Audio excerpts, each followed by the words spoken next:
لڑی جا رہی ہے اس کو ہر شخص نے اپنا حصہ ڈالنا ہے، ہر شخص اس میں آئے. یہ جنگ ہے، یہ جہاد ہے. اور صحیح معنوں میں اگر پاکستان جب سے مارز وجود میں آیا اس کے بعد سے، یعنی قائد اعظم کی وفات کے بعد سے اگر کسی نے جو جنگ لڑی ہے تو یہی سب سے بڑی جنگ ہے. کیونکہ اس سے پہلے فاطمہ جناح نے ایک جنگ لڑی تھی،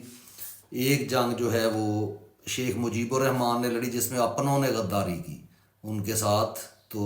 اس لیے وہ جنگ بھی ایک طرح کی جیت بھی گئے، اور اس کو ہم یہ بھی نہیں کہہ سکتے جیت گئے کیونکہ پاکستان دو لخت ہو گیا. اس میں شیخ مجیب الرحمان کا کوئی قصور نہیں تھا، کیونکہ اس وقت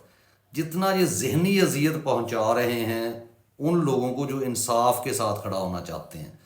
جو حقیقی آزادی کے لیے لڑ رہے ہیں، جن کے لیے یعنی ان کی سٹرگل کس چیز کے لیے ہے کہ رول آف لا جو ہے اس کو قائم کیا جائے، عدل قائم کیا جائے، انصاف قائم کیا جائے، اس ملک میں سٹیبلٹی آئے، اس ملک کے